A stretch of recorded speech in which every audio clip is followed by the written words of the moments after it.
Eu quero cumprimentar a todos com a paz do Senhor. Louvamos a Deus por esta grande oportunidade de podermos estar juntos adorando ao Senhor, mesmo aqueles que estão em suas casas, ou quem sabe no trabalho, ou em uma condução, mas que está acompanhando este culto pela rede social. Podemos estar distante fisicamente, mas estamos juntos no mesmo espírito, em adoração, em louvor, de propósito, para glorificar o nome do Senhor. Louvamos a Deus então por esta grande oportunidade. Eu quero lhe convidar neste momento, se você puder, tiver nas suas mãos a sua Bíblia, para que você abra no Novo Testamento, na carta que o apóstolo Paulo escreveu aos Romanos, no capítulo de número 12. Leremos apenas 2 versículos, o versículo 1 e o versículo 2. Ouça atentamente o que diz a palavra do Senhor. Rogo-vos, pois, irmãos, pela compaixão de Deus, que apresenteis o vosso corpo em sacrifício vivo, santo e agradável a Deus, que é o vosso culto racional. E não vos conformeis com este mundo, mas transformai-vos pela renovação do vosso entendimento, para que experimenteis qual seja boa, agradável e perfeita vontade de Deus. Eu quero falar neste momento, nesta mensagem, intitulá-la sobre o tema transformai-vos pela renovação do vosso entendimento. Transformai-vos pela renovação do vosso entendimento. As palavras do apóstolo Paulo, aqui de conselho e de ensino para nós, são tão válidas para os dias de hoje, como foi naquele tempo quando Paulo escreveu esta carta aos Romanos.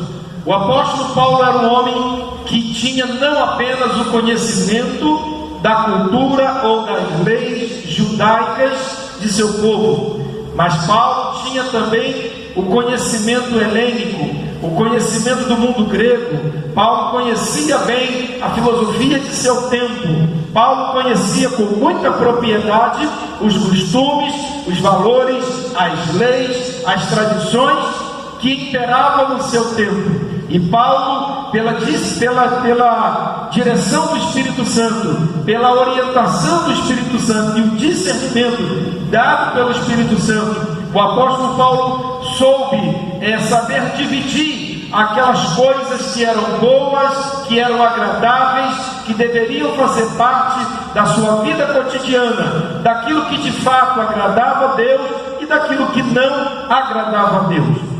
É por isso que Paulo aconselha a igreja, aos irmãos em Roma, e o conselho de Paulo ainda está de pé. Esta palavra que foi inspirada e dada pelo Espírito Santo não apenas foi válida para a igreja do primeiro século, mas ela continua válida para nós ainda nos dias atuais. E Paulo começa dizendo aqui: rogo-vos, eu peço, eu suplico, eu imploro a vocês, que cada um possa se apresentar ou apresentar a Deus um culto. Mas que culto é esse? Um culto racional, um culto verdadeiro, um culto que vem de dentro, um culto que não seja apenas palavras ou como alguém que é um mero espectador, que assiste o culto, mas o culto é aquele que nós fazemos ele, e ele vem de dentro para fora. É por isso que Paulo diz: apresenteis um culto racional. E esse culto, ele deve ser considerado como um sacrifício, mas não um sacrifício penoso, não um sacrifício no sentido de lágrimas, de tristeza. Não é um sacrifício como alguém pega um peso, mas é um sacrifício agradável. É um sacrifício que na verdade é algo prazeroso, é algo alegre, é algo que venha realmente fazer parte da nossa vida. O culto a Deus é algo que nós devemos nos identificar com Ele. O verdadeiro culto a Deus é aquele onde nós não simplesmente falamos algumas coisas, não simplesmente apresentamos algumas coisas, mas é aquilo que nós vivemos. É algo que faz parte da nossa vida, pois cultuar a Deus é dar a Ele algo que está em nós, é dar a Ele algo que está dentro de nós, é o reconhecimento de sua grandeza, de sua bondade, de seu amor, de sua soberania, de sua graça para com as nossas vidas. Na verdade, o versículo primeiro do que nós lemos aqui, ele é o resultado de um processo de renovação, de mudança e de transformação que vai justamente ocorrer no versículo de número 2. Porque no versículo 2, Paulo diz: mas transformai-vos. Quando nós alcançamos a transformação, aí sim, de fato, conseguimos prestar a Deus um verdadeiro culto agradável ao Senhor. O versículo 2 que Paulo fala aqui: transformai-vos pela renovação do vosso entendimento.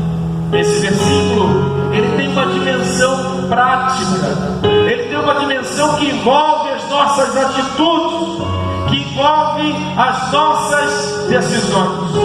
Eu decido mudar de vida, eu decido viver uma nova história, eu decido viver uma vida que agrada a Deus. Como devemos viver? Como devemos nos portar? Devemos nos conformar ou devemos nos transformar? Essa que é a grande questão. A grande questão que Paulo quer tratar aqui nesse texto é justamente esta: qual a nossa postura? Qual a nossa posição? É nos conformar ou é nos transformar?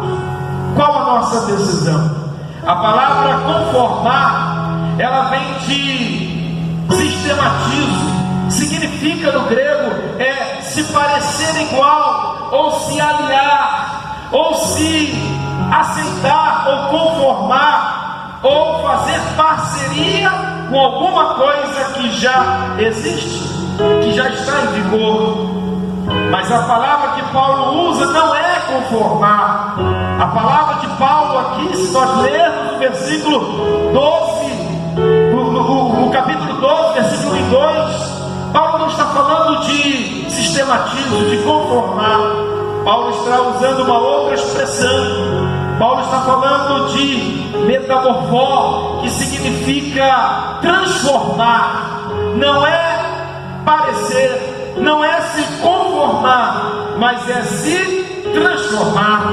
A palavra é mudança, não é continuar a mesma coisa. Significa dizer que aquele que quer prestar a Deus um verdadeiro culto, aquele que realmente quer agradar a Deus, aquele que quer fazer a vontade de Deus, ele não pode se conformar com o mundo, mas ele precisa ser transformado, ele precisa se transformar, ele precisa ser transformado, ele precisa mudar de vida.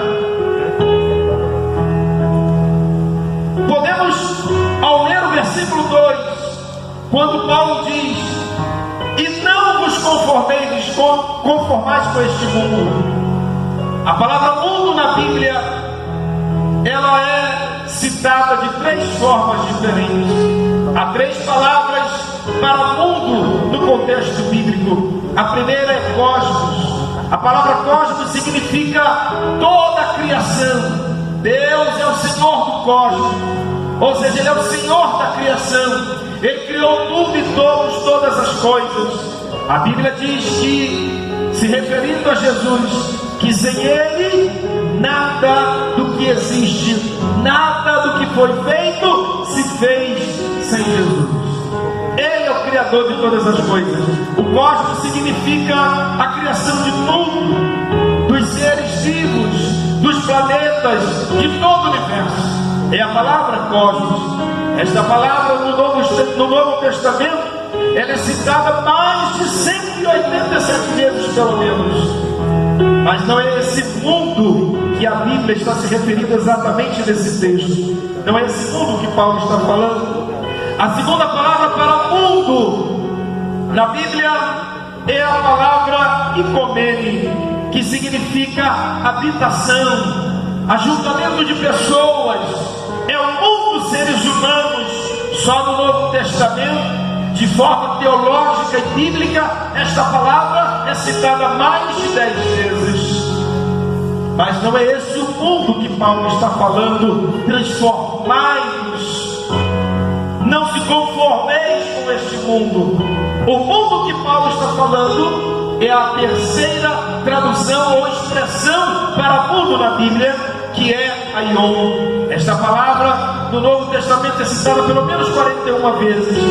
E esta palavra aion aqui, que é mundo, citado por Paulo em Romanos 12:2, significa tempo, era, cultura, valores, sistema de governo, forma de pensar distante de Deus. E a este mundo que Paulo está se referindo, podemos então resumir que há 3 tipos de mundo: o mundo criação, o mundo população pessoas e o mundo era ou sistema. Deus é criador e sustentador de todas as coisas. A Bíblia fala que Deus amou o mundo de tal maneira que deu seu Filho unigênito para que todo aquele que nele crê não pereça, mas tenha vida eterna. Este mundo aí é o mundo ikomene, é o mundo pessoas. O mundo que Deus amou é o mundo seres humanos. Mas esse terceiro mundo é o mundo que Paulo está dizendo: não vos conformeis com este mundo, ou seja, com esta era, com esse sistema de valores que o mundo apresenta. E qual é o conceito de Paulo? Mas transformai-vos pela renovação do vosso entendimento. O homem sem Cristo, o homem que anda segundo esse terceiro mundo, esse mundo aion, sabe o que acontece com ele? Ele não tem a mente de Cristo. E quando não temos a mente de Cristo, pensamos diferente de Cristo. Quem pensa diferente de Cristo, vive diferente daquilo que Cristo tem. Porque se nós não vivermos conforme a palavra, conforme aquilo que Jesus deixou para nós não conseguiremos agradar a Deus.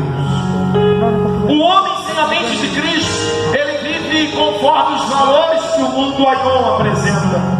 Ele vai viver para si mesmo, ele vive para o ego, para o pecado, ele vai viver para a ignorância, para o ódio, a vingança, os sentimentos maliciosos.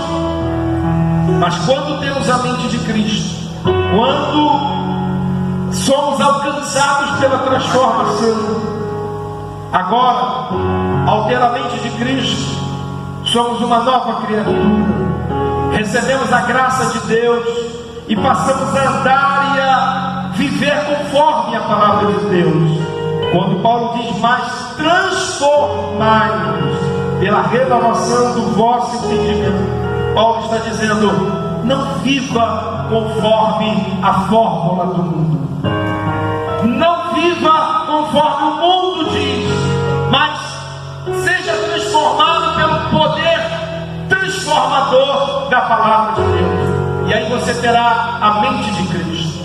Quando temos a mente de Cristo, passamos a entender e a viver aquilo que o apóstolo Paulo disse em Colossenses 3:2: pensai nas coisas de cima, buscai as coisas de cima e não as de baixo. Quando nós vivemos a mente de Cristo, quando nós entendemos o que é viver uma vida transformada, eu posso dizer: não vivo mais eu, mas Cristo vive em mim. E por último, quais são os benefícios para aqueles que têm a mente de Cristo? Será que vale a pena abrir mão de prazeres, abrir mão de coisas que esse mundo oferece? O mundo mundo oferece muitas coisas. Esse mundo aion, esse mundo era, tempo presente, ele diz que não há verdade absoluta. Ele diz que cada um tem a sua verdade. Cada um pode fazer o que quer, viver a vida do jeito que quiser, sem limites, sem valores. Mas eu quero lhe dizer, meu querido ouvinte, isto é um engano. Porque o homem sem a mente de Cristo, o homem que não pauta a sua vida sob os princípios da palavra de Deus, ele viverá para o pecado, e o pecado gera morte, e a morte do pecado trará ao homem a condenação eterna. Mas a vida em Cristo faz com que vivamos nesta vida presente uma nova vida, e esta nova vida nos fará chegar à vida eterna. Quais os benefícios? O apóstolo Paulo diz nesse versículo 2, ele diz assim: para que experimenteis qual é a boa, agradável e perfeita vontade de Deus. Paulo está dizendo que só é possível experimentar a vontade de Deus, a boa vontade de Deus, quando nós somos transformados, quando a nossa mente passa pela transformação. Transformação essa, que a palavra que o apóstolo Paulo usa no grego é metanoia, que significa mudar de pensamento, expansão do pensamento, pensar além, pensar não baseado simplesmente num sentimentalismo, não é pensar ou viver simplesmente baseado no pulsar do coração, não é pensar e viver baseado simplesmente naquilo que os nossos olhos dizem. A Bíblia diz que o coração do homem ele é perverso, que o coração do homem é enganoso, e muitas vezes nos baseamos pelo nosso próprio coração, e o coração sem Deus ele está enganado. É por isso que Paulo diz: mas transformai-nos pela renovação. E a expressão que ele usa é metanoia, é mudar totalmente de pensamento. E quando eu alcanço esse pensamento, eu agora passo a experimentar a boa e agradável vontade de Deus. Quando o apóstolo Paulo ele usa essa expressão experimentar, Paulo está usando a palavra dogmazo, que significa viver sobre novos valores, andar sobre novos conceitos, viver sobre a lei de Deus. E a vontade de Deus, ela é boa. Por que a vontade de Deus é boa? Porque o que Deus pensa de nós, o que Deus deseja de nós, é para o nosso bem. Deus tem pensamentos bons para nós. Deus pensa coisas boas para a humanidade. Deus não tem pensamentos maus e ruins para o homem.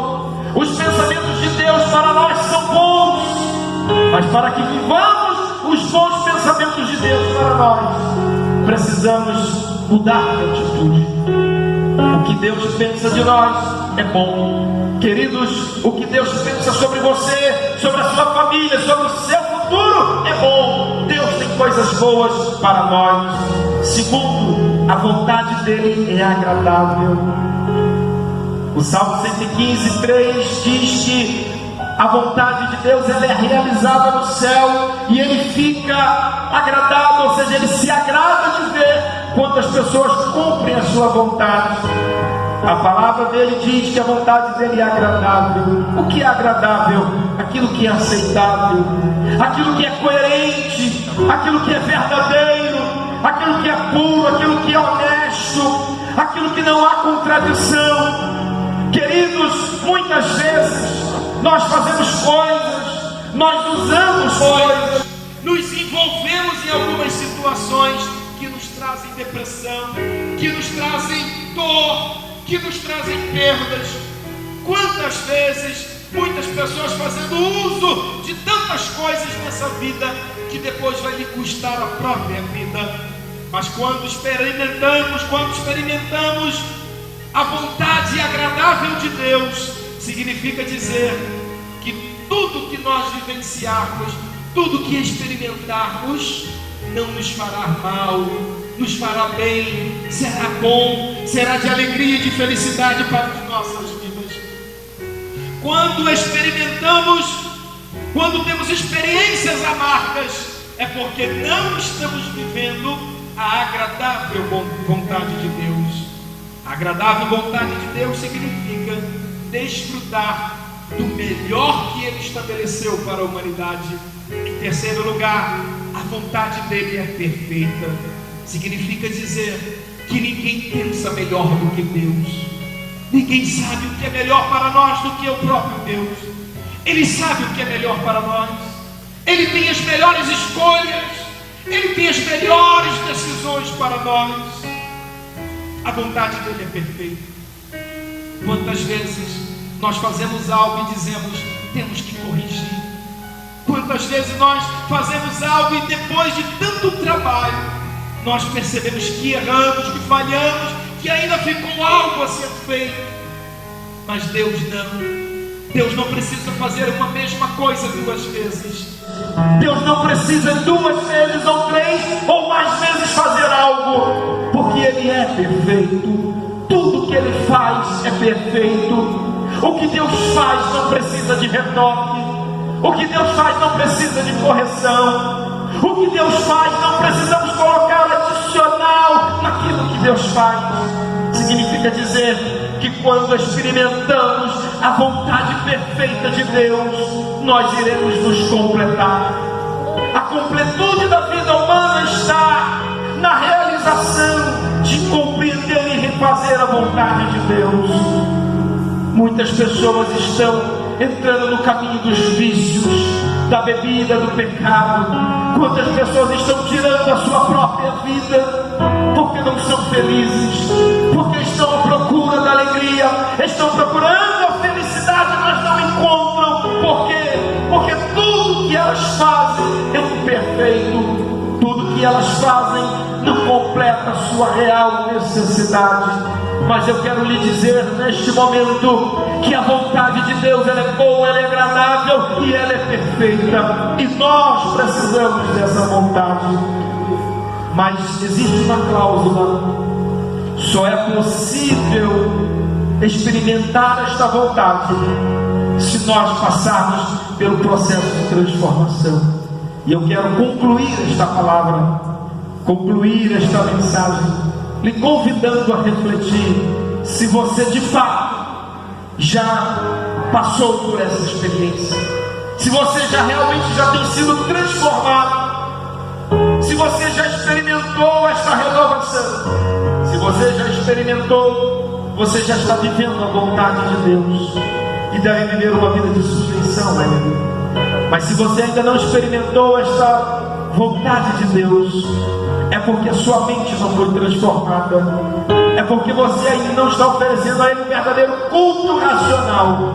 Mas eu quero lhe convidar a este momento a você fazer isso. Como eu faço isso, pastor? Você começa a fazer isso entregando a sua vida a Jesus, reconhecendo que você é um pobre pecador, que você precisa dele, do perdão dele, da misericórdia dele. E eu quero lhe convidar neste momento a você receber Jesus como Senhor e Salvador da sua vida. Ele irá perdoar os seus pecados, Ele mudará a sua vida, Ele lhe transformará. Você receberá uma nova mente, uma nova forma de agir e de pensar. E aí, a vontade de Deus, que é boa, agradável e perfeita, ela começará a ser introduzida na sua vida. Que você receba esta palavra neste momento, reflita nela e receba Jesus na sua vida, para que você seja transformado. Em nome de Jesus. Amém.